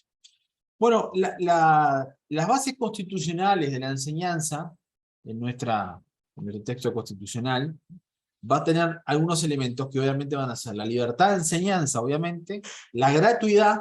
En Uruguay, obviamente, va a tener un régimen donde tenemos el régimen de acceso gratuito a la universidad. tenemos dos universidades, una pública obviamente en el tema de que hay una universidad tecnológica recientemente creada, y la universidad que estaba de Universidad de República que hacía referencia, que de acceso gratuito, las dos obviamente. Después tenemos, ambas son con carácter laico, hay una autonomía en sus decisiones y en su gobierno, nosotros lo vamos a llamar obviamente con la referencia a todo el proceso del Manifiesto de Córdoba y todo lo que tiene que ver de allá de 1918, una autonomía en el gobierno, entonces lo vamos a llamar con todo el gobierno universitario, y lo incorporamos eso a la Constitución de la República a partir de la Carta de 1952, entonces tenemos la autonomía en el gobierno universitario, ¿no? Eso va a ser un elemento fundamental también para definir que tanto docentes, estudiantes y egresados son parte del gobierno universitario y van a componer y van a decidir en forma autónoma e independiente del gobierno nacional. ¿Ah? No tiene nada que ver, si bien tenemos restricciones financieras, pero hay una autonomía plena en materia del gobierno nacional, lamentablemente no en forma financiera, pero sí en las decisiones que toma la autonomía. El estatuto, por ejemplo, nada tiene que ver con la aprobación, como vamos a ver un poquito más adelante, con autorizaciones o actos reglas del Poder Ejecutivo Nacional, nada tiene que ver. ¿Ah? Luego vamos a tener una autonomía total por parte del Poder Ejecutivo. Entonces va a haber una autonomía en todo el tema de la enseñanza. Pero sí, la Constitución va a prever una coordinación entre todos los entes de enseñanza. Y esto es bastante interesante. ¿Qué quiere decir? Que todas las actividades de enseñanza, lo que nosotros llamamos primaria, la secundaria, que nosotros llamamos liceo por la tradición francesa, es decir, lo que sería el secundario, y la propia universidad, sea pública o privada, va a tener una coordinación obligatoria, coordinación obligatoria, si bien hay libertad de enseñanza, como les decía, en todas sus distintas aristas, sea artística, sea cultural, sea el enfoque que tenga, porque hay una libertad de enseñanza, vamos a tener una coordinación que la realiza el Poder Ejecutivo, pero con libertad de enseñanza.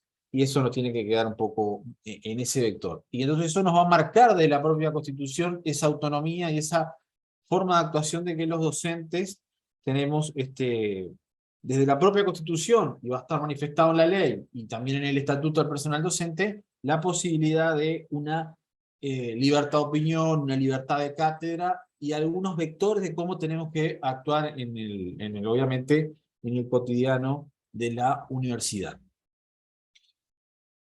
Quizá no sea importante y no quiero aburrir a los colegas, pero cuando un poco, creo que la colega brasileña también lo dijo, y creo que el colega anterior, en el proceso uruguayo, al ser una universidad única, la historia importa mucho, porque al depender originariamente del Poder Ejecutivo, hasta el proceso, podríamos decir, histórico de 1934 y 1958, y ahora les voy a contar por qué esas dos fechas son importantes, que cuando se sanciona nuestra ley orgánica, el Estatuto del Personal Docente, la ley de 1958 va a tener mucha importancia. Concretamente, para que se queden con esa idea, la ley de 1958 está hasta ahora vigente, que es la ley orgánica, y es la ley orgánica de la Universidad de la República. Nosotros vamos a analizar, por temas de tiempos, la ley de la Universidad de la República. Tenemos una universidad tecnológica, como les dije hace un rato, que es la otra universidad pública, enfocada más a los procesos tecnológicos. Todavía esa universidad no ha finalizado su proceso de instalación en todo el país, sí ha avanzado bastante, tiene 7, 8 años de instalación, por eso es muy bueno destacarlo, pero todavía está en un proceso de articulación. Y obviamente, como les dije, el proceso de las universidades privadas arrancó hace 38 años, así que todavía es un proceso que, si bien es un proceso fecundo, porque hay que reconocerlo, y el proceso de desarrollo y aportes, es un proceso también nuevo, ¿no? En materia de investigación y en materia de aportes a la enseñanza, y obviamente de desarrollo de la investigación. En Uruguay, la mayor aporte a la investigación lo hace en un porcentaje con significación mayor la propia Universidad de la República, obviamente, ¿no? Con significación mayor. Volviendo al tema que nos ocupa hoy en día, una referencia solamente al tema histórico que sí nos ocupa, todas las actividades, pensé que había sido yo, todas las actividades de la Universidad de la República hasta 1908 fueron actividades que de alguna manera conjugaron las actividades que eran de enseñanza primaria y secundaria. Luego, en un proceso hasta 1935, se fue desmembrando hacia una actividad de 2 o 3 actividades de lo que podríamos llamar secundaria, y otras actividades que podríamos decir docentes que hubieran otro sistema orgánico, es decir, otras áreas de formación hacia no un ámbito universitario, o sea, se fueron creando áreas específicas para formación, para que haya otros ámbitos de carrera, de docentes de otras áreas. Generalmente la universidad hasta 1935 congregó todos los aspectos de centralizar la universidad como el área de formación terciaria en todos los aspectos. Continúo un poco con este aspecto.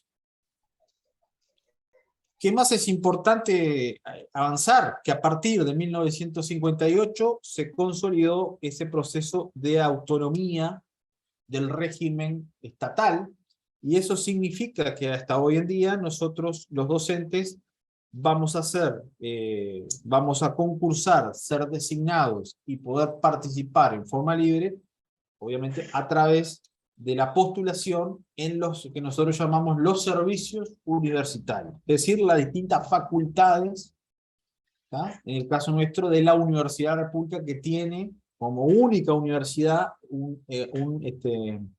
un acceso en todo el país, en todo Uruguay, ¿tá? Va a haber distintos servicios universitarios. Los servicios universitarios sería asimilable a lo que son facultades, técnicamente puede ser a veces casa de estudio, pero tomémoslo como facultades, y eso va a haber distintas facultades de acuerdo a áreas, y eso es similar a lo que vemos en otros países. Cada facultad se va a gobernar al modelo latinoamericano, obviamente, con un consejo directivo, como lo dijimos recientemente, en forma de cogobierno, y en esa forma de cogobierno van a estar representados, como dijimos, estudiantes, docentes y egresados. ¿Qué es lo que queremos destacar ahora? Es particularidades de lo que dice nuestra ley orgánica que van a ser impulso para los docentes. La ley orgánica nos dice cuáles son los fines de nuestra universidad. Todo docente universitario en Uruguay va a tener que tener presente los fines universitarios, es decir, para qué la universidad fue constituida, y esto es actividades que de alguna manera tienen que estar implícitas en las actividades docentes cotidianas que todos desarrollamos. Y estos son, específicamente, en forma cotidiana, y el Estatuto del Personal Docente va a puntualizar en el artículo 1 y 2 que no solamente van a ser la actividad de enseñanza, la actividad docente, sino va a ser también la investigación, la extensión universitaria, como ustedes sabrán, es las actividades de intercambio con el medio, y también aquellas actividades que, sin ser preponderantemente docente, va a decir el artículo 2, van a ser aquellas actividades que conjugan con esa tarea. Y ahora vamos a ver qué son esas actividades. Son aquellas actividades vinculadas, por ejemplo, al cogobierno universitario. ¿Tá? El cogobierno universitario, según el Estatuto del Personal Docente, van a ser esas actividades que también fomentan al desarrollo de la actividad docente. Es decir, miremos la ley orgánica que la tenemos por ahí. Nuestra universidad va a tener a cargo la enseñanza pública superior en todos los planos de la cultura, es decir, la enseñanza artística, la habilitación para el ejercicio de las profesiones científicas y el ejercicio que la ley obviamente le encomiende, a través de sus órdenes y defender la cultura, impulsar y proteger la investigación científica, las actividades artísticas y contribuir al estudio del interés general y propender a su comprensión pública. Defender los valores morales, los principios de justicia, libertad, bienestar social, los derechos de la persona humana y la forma democrática republicana de gobierno. Como ustedes verán, la ley orgánica de nuestra universidad es demasiado amplia para requerir que el docente universitario tenga un compromiso social, y también el estatuto del personal docente, en esos artículos 1 y 2, que ahora vamos a ver un poco más en detalle, va en ese sentido de requerirle no solamente que esté en la tarea docente aula, como decimos a veces, sino que vaya con un compromiso un poco más allá de esa tarea de docencia concretamente de aula que todos debemos hacer, obviamente. En esto también va muy conjugado la tarea de investigación, como decíamos, pero también implica obviamente la tarea de extensión universitaria, que es uno de esos 3 pilares fundamentales de este modelo, por lo menos latinoamericano, que nuestra universidad tomó, y que el Estatuto del Personal Docente recientemente ratificado, el original era el año 58, fue modificado en el 68, y ahora, recientemente en el año 2018, con muchas modificaciones posteriormente, fue modificado de forma expresa, ratificó este modelo y esta incorporación nueva de ratificar esta propensión a la incorporación de estas 3, vamos a decir, las funciones universitarias, y también, que no sea poco, darle poco espacio a la tarea del cogobierno universitario y las actividades, por ejemplo, en el medio. Otro aspecto que no va a ser menor para los docentes universitarios es la libertad de opinión, que nosotros lo llamamos la libertad de cátedra. La libertad de cátedra es un derecho inherente a los miembros del personal docente. Esto lo vemos en la ley orgánica, pero también va a estar en el estatuto del personal docente. ¿Tá? Nosotros lo tenemos reglamentado en una ley nacional. Nosotros, insistimos, somos un país unitario, tenemos un parlamento nacional, pero obviamente no tenemos provincial porque no tenemos provincia, pero además de que haya una ley nacional, esto va a estar también incluido en el parlamento, en el estatuto del personal docente. O sea que la ley va a establecer la libertad de cátedra como derecho inherente de los miembros del personal docente, pero también de todos los órdenes, es decir, los estudiantes, los egresados y obviamente los docentes. Tenemos esa libertad de opinión para ese intercambio universitario que es tan importante. Eso es muy, muy importante. También se va a ratificar lo que es también la autonomía de la universidad. Yendo concretamente al aspecto del estatuto del personal docente, les decía recientemente cuáles son las funciones docentes. Y acá les ponía lo que dice el estatuto. Las predominantes van a ser las tareas de enseñanza, investigación y extensión. El estatuto inclusive en esas van a ser las predominantes. Pero la participación en el gobierno, la gestión académica y la asistencia técnica, en tanto apoyen a la enseñanza, la investigación y extensión, son funciones que también van a poder también ser consideradas como funciones docentes de apoyo a esas funciones sustantivas. ¿Qué otros derechos, cuáles serían los derechos del personal docente? Bueno, acá, desde un criterio no taxativo, a nuestra forma de ver, quiero destacarles que en Uruguay nos tiene que quedar claro que Uruguay tomó una posición que es claramente de origen estatutario. Los docentes son funcionarios públicos. ¿Esto qué quiere decir? Siguiendo un criterio de nuestro sistema constitucional, al amparo de lo que sería el artículo 204 de la Constitución, tomando, como decíamos, muchas veces refiriendo al tema estatuto, no todos los funcionarios van a ser funcionarios públicos sometidos a un régimen estatutario, si bien van a poder tener un régimen que pueden estar en un régimen de contratación transitoria, y ahora vamos a ver que eso va a ser un régimen específico y excepcional, lo vamos a ver un poco más adelante, lo que prevé en forma específica es que el estatuto va a tender a una contratación de hasta 5 años con una designación inicial por parte del consejo de cada facultad de 2 años. Es decir, una designación inicial de 2 años y una reelección de 5. Es decir, el consejo de cada facultad designa a un docente primeramente por 2 años y luego reelige cada 5 años. Puede ser un plazo menor en tanto la evaluación por parte del consejo de facultad no resulte satisfactoria. Bien. Existen profesores, como les decía, que son interinos, no son pocos, habrá que ver cada servicio universitario, o sea, cada facultad. El estatuto del personal docente ha tendido a disminuir, y eso quizás sea uno de los detalles, ha tendido a disminuir el régimen de que haya menos interinos. Existen, son importantes la cantidad, pero la profesionalización docente es lo que tiende este nuevo estatuto sancionado en 2018 y que ha sido modificado en algunos aspectos, pero no sustancialmente, sino respecto a su puesta en marcha de su vigencia y algunos aspectos no sustanciales.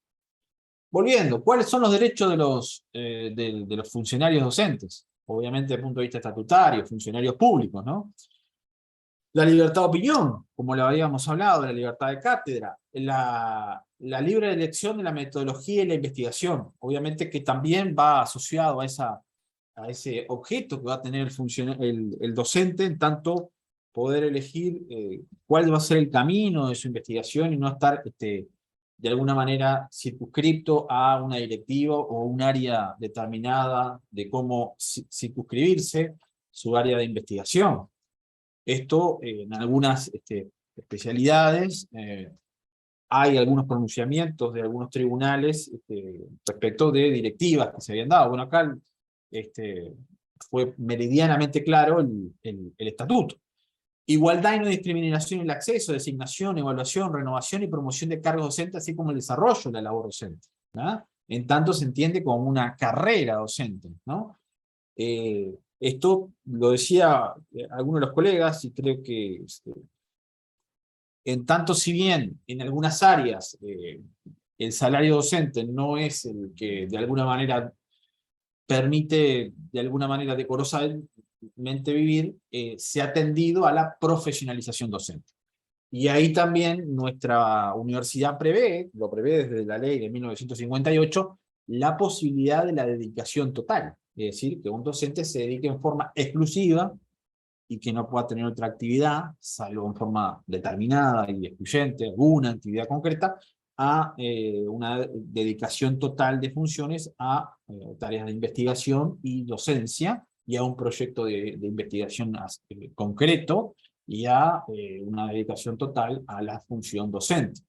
Eso lo prevé nuestra ley orgánica, hay una ordenanza, o sea, un régimen reglamentario específico, y los docentes pueden concursar.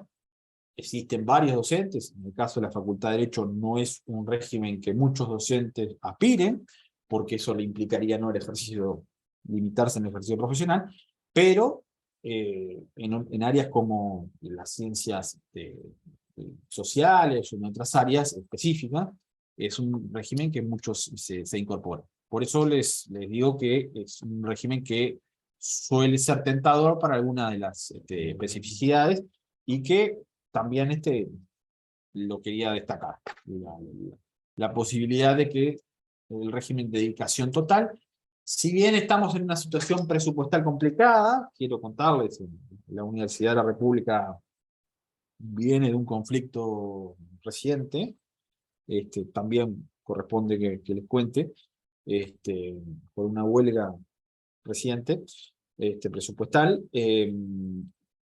Veníamos de un proceso de incorporación y de incremento justamente de la incorporación y crecimiento del régimen de dedicación total, es decir, de gente que se estaba inscribiendo y dedicándose en forma exclusiva a las tareas de investigación.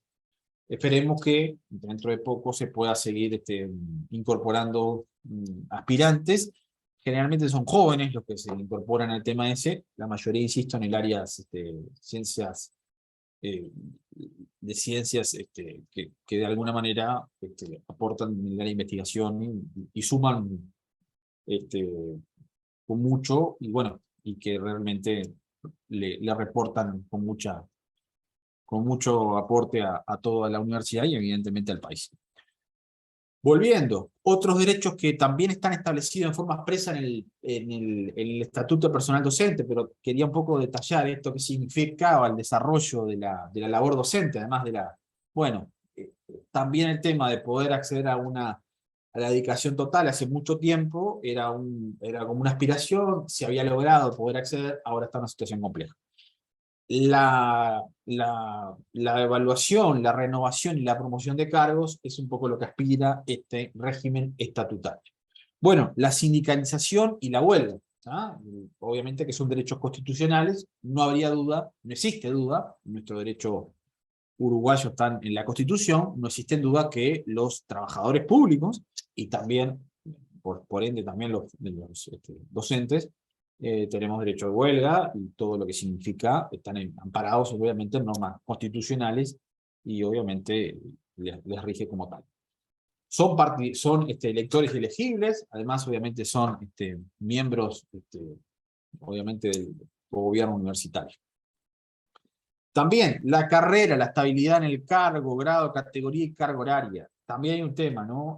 Nosotros tenemos un sistema de asignación horaria que en algunos servicios universitarios, en algunas facultades, establecían el régimen de horas semanales. Lo ideal estaba establecido en las 40 horas semanales. Bueno, en ese tema no era habitual que los docentes se puedan acceder al régimen de 40 horas semanales, era bastante difícil, y sigue siendo bastante difícil, que existe una profesionalización docente, lo sigue siendo, principalmente en facultades como Derecho o alguna de esas facultades cuando tienen de alguna manera muchos docentes, no hay gran presupuesto, pero si bien se ha avanzado, tenemos situaciones que todavía estamos en situaciones que hay que mejorar, y bueno, como les contaba, la situación que hemos relatado. La formación es otro de los derechos que también queda claro, la remuneración y otros aspectos que son típicos en la licencia y son típicos, y que, ¿por qué se pusieron en el estatuto? Porque en realidad en la labor docente, esta discusión es interesante, se dudaba de cuál era el alcance, porque en algunos aspectos los docentes, el nivel de profesionalización de la docencia no estaba del todo claro, que todos los derechos que son típicos de la función pública tuvieran un recogimiento respecto de su alcance a los funcionarios docentes. ¿Por qué? Porque a veces son parciales, es decir, trabaja un docente en la universidad y trabaja en otros lados, o acumula su ejercicio profesional y además su trabajo en otro lado. O sea, es un régimen totalmente part-time. Entonces había dudas respecto de qué derecho le correspondía y no. Bueno, esta compilación que tomó base del Estatuto Viejo y compiló en este año 2018 los derechos del personal docente, puso ante tela de juicio varios de los derechos. Recordemos que Uruguay, respecto a los funcionarios públicos, el derecho a la huelga, recién, en la década del 50, y con la constitucionalización del artículo 65, para los funcionarios públicos quedó saldada esa discusión, porque para los funcionarios públicos, la huelga de los funcionarios públicos se dudaba de su alcance. Esto fue saldado en el año 1952 para los funcionarios públicos, o sea que no era todo claro que para los funcionarios públicos tuvieran derecho a huelga. ¿Cómo es la escala docente? Bien, ¿cómo dividimos la escala docente? Bueno, en Uruguay dividimos la escala docente en 5 grados, ¿no? Nosotros lo dividimos en 5 grados, donde vamos a empezar por el grado mayor, que nosotros lo vamos a llamar el profesor titular, el titular de la cátedra, catedrático, profesor, y creo que capaz que había una consulta. que ese es el de la excelencia académica. Voy a empezar por atrás. Ese grado es que es el profesor titular, que es el profesor titular, es el grado 5. Vamos a empezar por el nivel de la excelencia académica. El grado 5 es el profesor titular. Ese requiere el nivel de mayor, obviamente, para todo el ejercicio de la función docente, se requiere idoneidad moral y capacidad probada. Es un elemento que, en principio, va a estar, no va a estar en duda, pero si hubiera necesidad de juzgamiento, será el consejo directivo de cada facultad el que tendrá que valorarlo si hubiera algún tipo de juzgamiento. Los funcionarios públicos, en realidad, todos los que somos funcionarios públicos tenemos ese tema de la idoneidad moral para el ejercicio de la función pública, además. Pero concretamente, para los profesores titulares, el profesor titular que ejerce obviamente el grado de actividad académica original y autónoma, ¿no? Que tiene un nivel mayor y tiene líneas propias de trabajo y ejerce obviamente como una dirección generalmente de institutos o tareas superiores de mayor nivel de conducción a nivel de institutos o áreas de formación, es lo que nosotros llamamos el profesor titular a nivel de cada uno de los 5 grados que puede tener un docente. Ese es el grado 5, es un profesor titular, y es el grado máximo que puede llegar a tener un docente en todo el Uruguay. Luego esto puede haber, en forma menor, un profesor agregado. La historia de los profesores agregados cuenta algunos de los docentes, que los profesores agregados eran profesores que se agregaban a las cátedras porque eran extranjeros. Por eso la historia de los profesores agregados, ¿no? Por eso era la denominación. En realidad, el profesor agregado es casi, por así decirlo, un profesor que tiene un nivel de posgrado y formación de conocimiento casi del profesor titular, que tiene obviamente un nivel de originalidad y autonomía en el desempeño, con gestión académica, con conducción obviamente de los docentes, pero quizás faltaría solamente ese nivel de originalidad y de reconocimiento a nivel que le caracteriza al grado 5 el profesor titular. Cuando nosotros vemos un profesor que tiene profesor encargado de curso, eso nosotros lo llamamos generalmente un profesor grado 3, un profesor adjunto. Es el típico profesor encargado de clase, ¿no? Que es el profesor encargado de clase, y nosotros lo llamamos profesor adjunto, ¿no?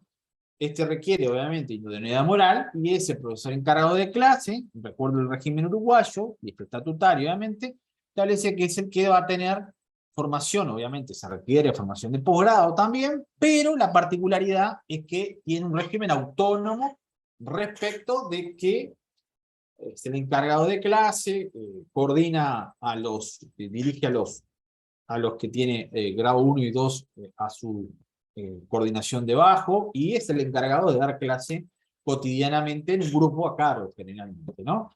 Se requiere, obviamente, idoneidad moral, conocimiento de formación de posgrado equivalente, se distinguen los grados precedentes, pero el desempeño del cargo implica el ejercicio autónomo de la coordinación de cursos. Generalmente, en todos los servicios universitarios son los que suelen estar a cargo de los grupos de clase.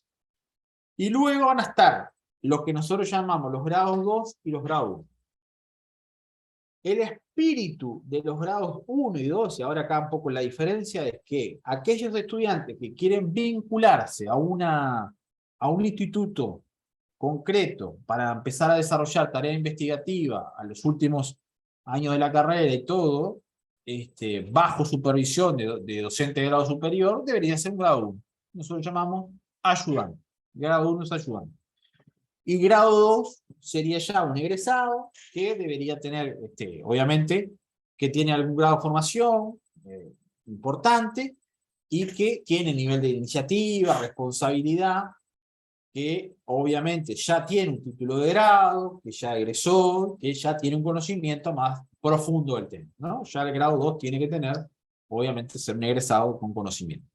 Esto es lo que, de alguna manera, se establece como una diferenciación en grados para del grado 1 al profesor titular. Y son los 5 grados que establece nuestra universidad. Les reitero que ese sería el esquema de 5 grados para SADE. ¿Cuál es el límite también? Porque lo dijimos al pasar. El estatuto también establece la posibilidad de establecer un límite de edad para jubilarse. Perdón, un límite de edad para, ejercer la docencia. En realidad acá los servicios pueden establecer un límite de edad para establecer la docencia, y eso lo dice el estatuto y los servicios lo han establecido en forma autónoma. Muchos servicios han establecido, es decir, muchas facultades han establecido que a los 70 años los docentes van a cesar de prestar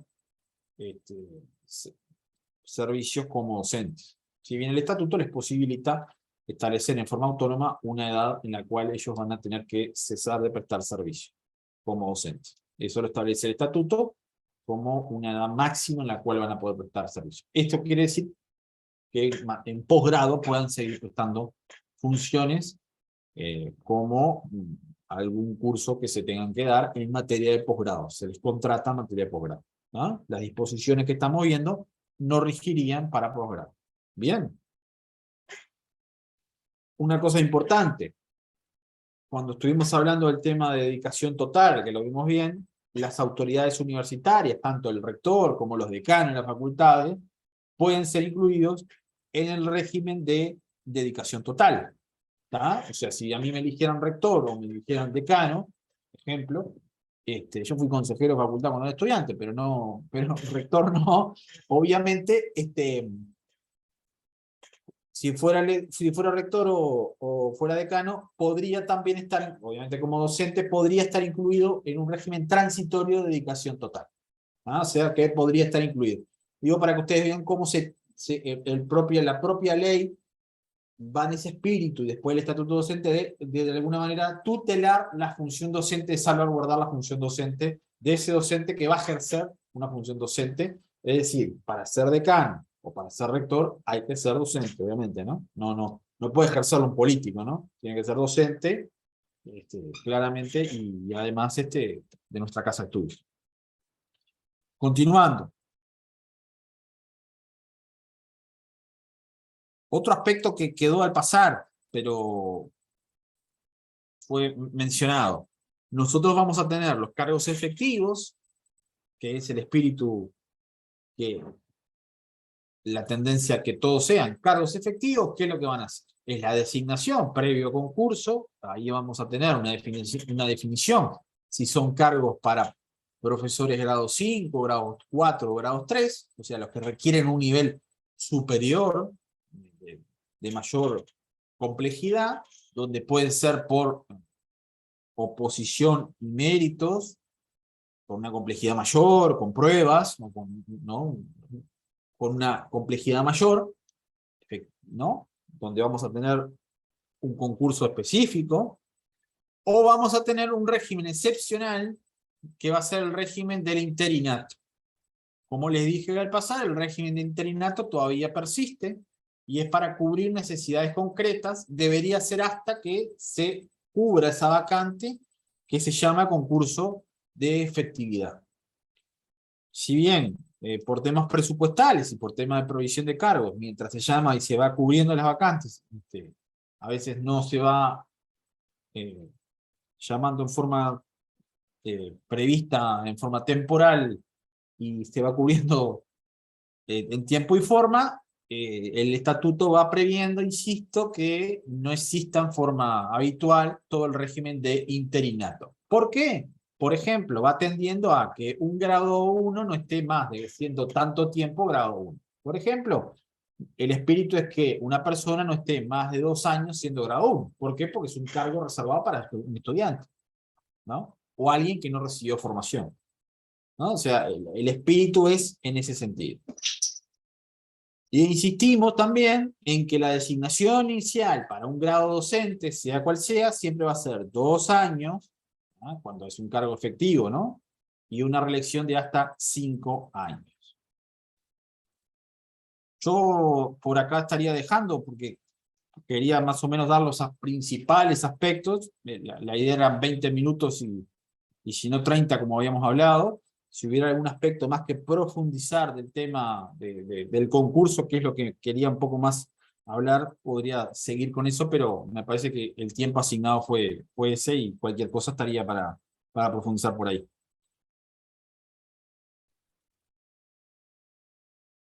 Bueno, deja de compartir entonces la pantalla, Federico, y volvemos al tema. Muchas gracias también por tu aporte. Hacemos un tiempo de preguntas. Yo quiero, al final no sé, han sido tantas cosas las que se han dicho, pero quiero preguntarle a Federico, ¿cómo es el sistema del posgrado en el Uruguay? Y si tiene, como dijeron acá en Argentina o también en Brasil, un adicional remunerativo el profesor que tiene título de posgrado.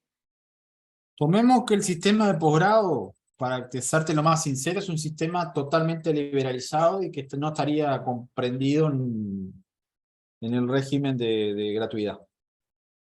¿Ah? Ahí ya estamos en un régimen de, de liberalización de precios, por así decirlo. Si bien hay un sistema de becas, no es tan claro el tema de que se pueda acceder en forma tan clara por los estudiantes recientemente egresados. Digo, ahí hay varios temas, pero en principio no rige la gratuidad. Hay una discusión constitucional ahí.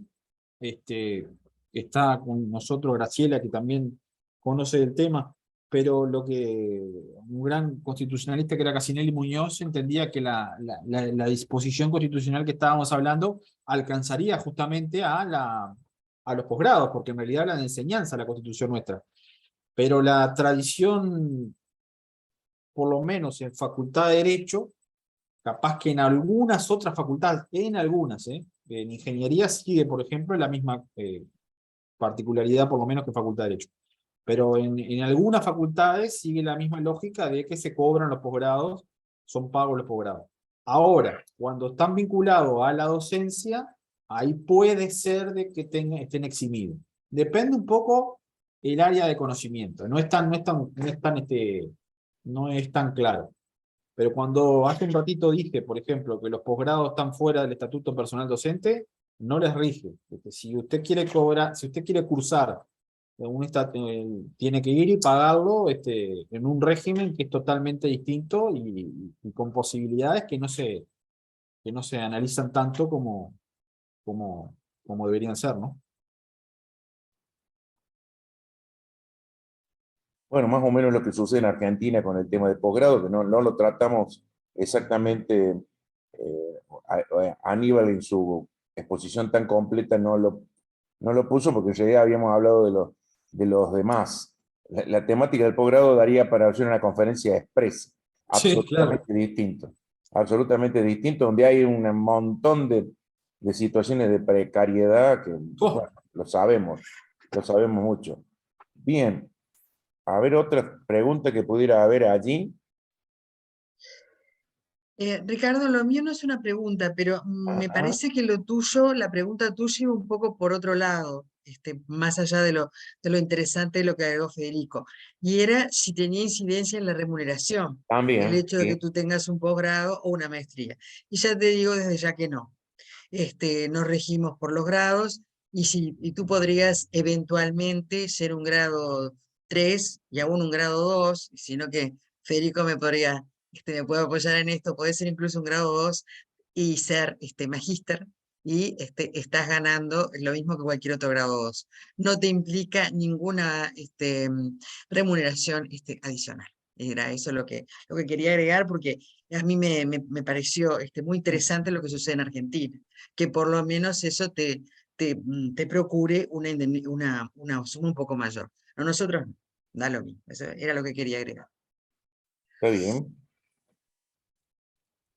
O los que Bueno, la compañera brasileña se fue, tenía que irse, pero Aníbal, si quieres agregar algo respecto... Mira, si tengo que agregar algo, nos vamos a las 12 de la noche. No, sí, bueno, sé que hay tantas cosas. No, hay mucho para decir, por supuesto, y cada uno de los puntos que yo toqué rápidamente amerita una clase completa. Podemos hablar un día entero del régimen de previsión social de los universitarios, un día del régimen de derecho colectivo. Entonces, cuando vos me decís, ¿hay algo para agregar? La verdad que no hay tanto para agregar. Preferimos en todo caso responder alguna pregunta concreta, ¿no? No, a mí me llamó mucho la atención el tema este de los uruguayos, porque el Uruguay es como si fuera la provincia de Buenos Aires, de grande, ¿no es cierto? Como una provincia argentina y tienen un sistema unitario diferente del nuestro. Pero por eso yo quería preguntarle, ¿la Universidad de la República tiene delegaciones o facultades en el interior del Uruguay? ¿Tienes? Sí, tenemos. Sí, Si me sí. permitís, Ricardo. En Salto, en Paysandú, tenemos.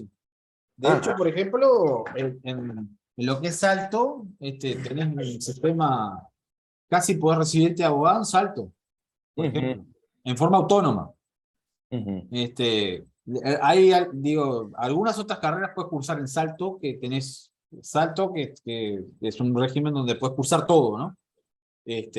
Y vamos los mismos docentes de acá que de allá, ¿no? Digo, o hay docentes que somos la misma facultad y todo, ¿no? Está bien. Si me Decía, permitís, Se ha apostado mucho en el tema de descentralización la universidad nuestra, ¿eh? Ha apostado mucho. Y hay un centro regional en el este, se ha apostado mucho, ¿no? Se ha apostado mucho. si me permitís para agregar y complementar lo que está mencionando, en Argentina también tenemos algunas universidades que funcionan de esa manera descentralizada. Por ejemplo, la Universidad Tecnológica Nacional, que tiene su sede central en la Ciudad Autónoma de Buenos Aires, tiene 30 dependencias en todo el país. En este caso, las facultades no están organizadas por ámbito académico, sino por provincia o por región. Lo mismo sucede con la Universidad de la Patagonia Austral, por ejemplo, que tiene 4 facultades, por ejemplo, en Río Gallego, Comodoro Rivadavia, Río Turbio y Caleta Olivia, por ejemplo. Están organizadas de manera territorial y no por ámbito, no por área académica.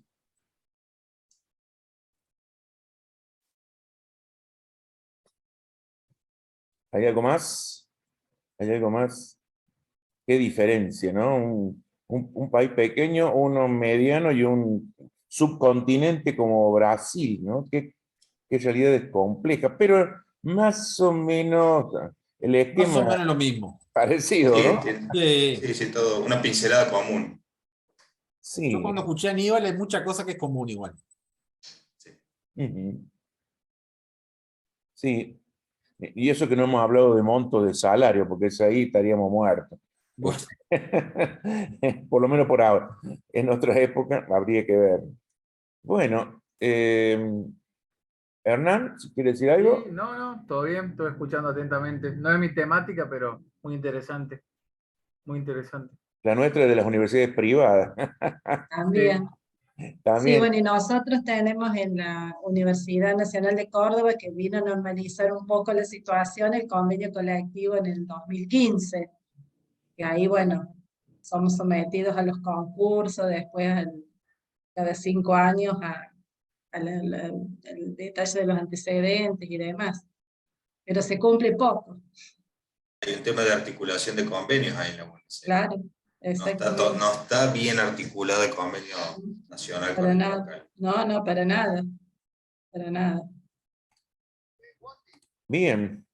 Bueno, si no hay algo más, cerramos el día de hoy y cerramos el año, que la verdad que ha sido sumamente Pasó volando. ha sido muy productivo todo lo que hemos transitado y prepararemos para el año que viene algunas otras experiencias. Esto de la virtualidad nos ha permitido integrarnos con otras partes del mundo, a veces un poco más, a veces un poco menos.